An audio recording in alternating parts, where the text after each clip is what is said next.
Welcome to SATV News. This is Shibala Alam with our headlines. Global solidarity to face a looming humanitarian crisis caused by what said Prime Minister offered land to establish D8 economic zone. Bangladesh population grows to 165 million. Women outnumber men. Population census report published. Sacked OC of Tekna Pradeep gets 20 years, wife 21 years in jail. Verdict in graft case, fine Dhaka 4 crore.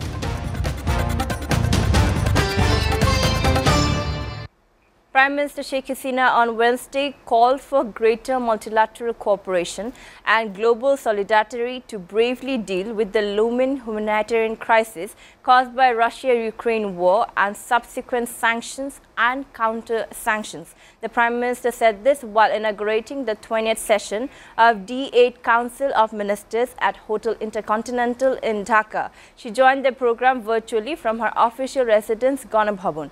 D8, also known as Developing Aid, is an organization for development cooperation among Bangladesh, Egypt, Indonesia, Iran, Malaysia, Nigeria, Pakistan and Turkey. It was officially launched in Istanbul in 1997. Prime Minister Sheikh Hasina said that a humanitarian crisis is looming due to the Russia-Ukraine conflict and subsequent sanctions and counter-sanctions that have disrupted the production and supply of food, fertilizers, energy and power and other commodities. We should all come forward to bravely address this looming humanitarian crisis, she said. The Premier said that while the world was reeling from the aftermath of the COVID-19 pandemic, the Russia-Ukraine conflict has pushed the world to a fresh danger. She mentioned that countries like Bangladesh have been bearing the brunt of the impacts of the war most. Foreign Minister Dr. A.K. Abdul Momen, D8 Secretary General, Ambassador Isiaka Abdul Qadir Imam,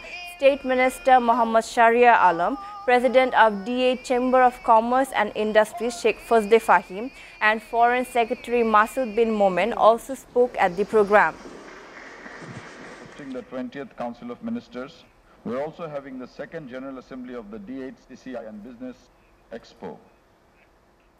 Prime Minister Sheikh Hasina today proposed establishment of a D8 economic zone in Bangladesh for investment by the member countries aimed by accelerating collective economic growth. The offer came in the 5-point proposals in her speech at that of the 20th D8 Council of Ministers meeting at Dhaka's Intercontinental Hotel, joining it through video conferencing from her official residence, Ganabhavan. The Prime Minister said Bangladesh is ready to provide land at its special economic zones for investment of the member state. She said if it begins the process now, within the next decade, it will have a robust D8 economic zone.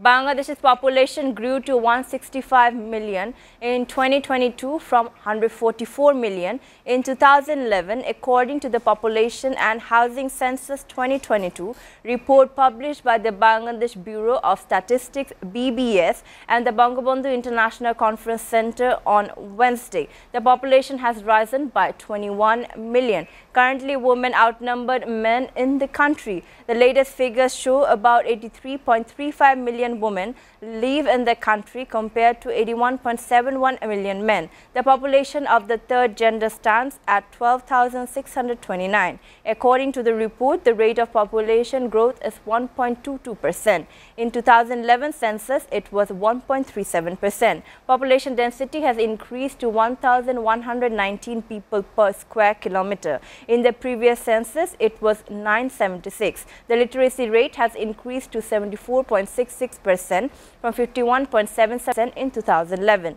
The number of households in the country is 41 million. In the previous census, it was 32 million. 91% of the population is Muslim, 7.95% is Hindu. In the 2011 census, the Hindu population was 8.56%.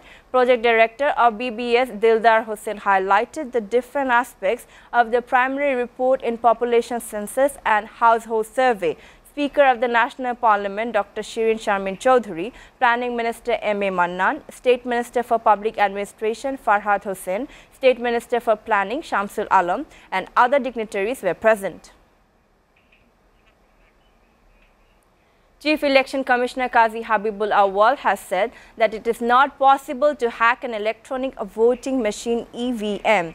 The CEC made the remark during the Election Commission's dialogue with Zakir's party on Wednesday. The political party has alleged that the EVMs can be rigged and proposed the EC to introduce blockchain technology and e-voting. In response, the CEC said that they have not taken any decision regarding the use of EVMs. He said hacking is not possible at all because it is a standalone system. It is not connected to the internet. The system has been tested in many ways. We are constantly testing it.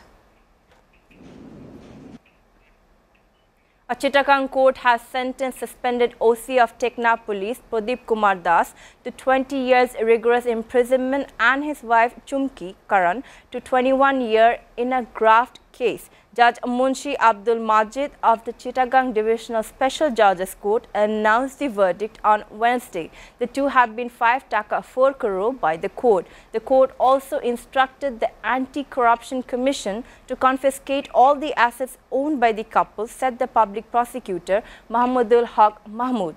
Pradeep, also a death row convict in the murder case of retired Major Sinha Muhammad Rashid Khan, is currently lodged in Chattogram District Jail. His wife is also in judicial custody. On December 15, 2021, the Chattogram court indicated ex-OC Pradeep and his wife in the case. On September 1st last year, the court accepted a charge sheet in the graft case against the former COP and his wife. Assistant Director of Anti-Corruption Commission Mohammad Riazuddin submitted the charge sheet on July 26. The commission filed the case against the couple for amassing wealth over Taka 3 crore 95 lakh on August 23rd in 2020. Viewers are taking a short break. Please stay with us.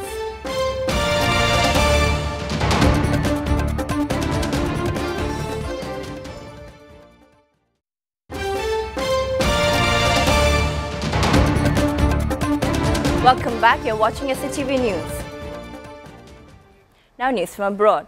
In a major speech on his return to Washington since leaving office in 2020, former President Donald Trump on Tuesday painted a grim picture of a United States plagued by rising crime, drug addiction, homelessness and illegal immigrants flooding across the gaping wound of the southern border. Trump, 76, who has been teasing a run for the presidency again in 2024, spent most of his roughly 90-minute speech describing drastic measures to combat violent crime, drugs and homelessness. The speech capped a two-day event at the America First Policy Institute, an organization started just last year. Trump said that the U.S. is in a state of decline and decay in what was, in many respects, a reprise of his American Carnage 2017 inauguration speech.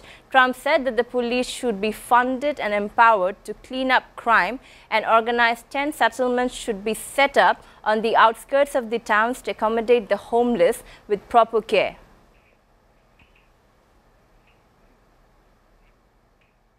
Singapore has permitted former Sri Lankan President Gotabaya Rajapaksa to stay for an additional 14 days to sources familiar with the matter, said on Wednesday. A short-term visit pass issued when Rajapaksa arrived on a private visit 2 weeks ago has been extended, sources in Colombo and Singapore said.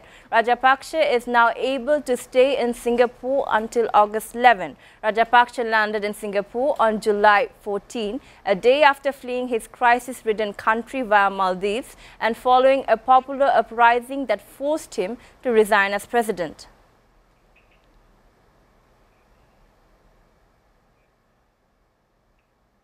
A strong earthquake set off landslides and damaged buildings in the northern Philippines on Wednesday, killing at least 4 people and injuring dozens. The 7-magnitude quake was centered in a mountainous area of Abra province. At least 4 people died, mostly in collapsed structures, including a villager hit by falling cement slabs in his house in Abra, where it is at least 25 others were injured. In Banquet province, a worker was pinned to death after a small building that was under construction collapsed in the strawberry-growing mountain town of La Trinidad. Many houses and buildings were cracked walls, including some that collapsed in Abra. India's Supreme Court has dismissed petitions by private tour operators seeking exemption from the goods and services tax for the Hajj and Umrah tours they offer. The petition seeking exemption has alleged discrimination against the pilgrims traveling to Saudi Arabia. A bench comprising Justice A.M. Kanwilkar, A.S. Suka, C.T. Ravikumar dismissed the petitions on both grounds of exemption and discrimination yesterday. The bench said that the argument raised by the petitioners regarding the extraterritorial application of GST for services given outside India is kept open as it is pending consideration before another bench. Before ending, we go to the headlines again. Global solidarity to face looming humanitarian crisis caused by war, said Prime Minister offered land to establish D8 economic zone. Bangladesh population grows to 165 million, women outnumber men, population census report published.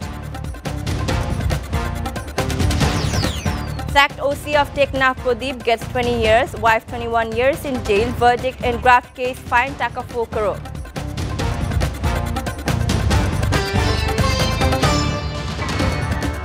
You're up to date so far here on SATV News, and to know the latest news, visit www.satvtv.tv. Stay with SATV.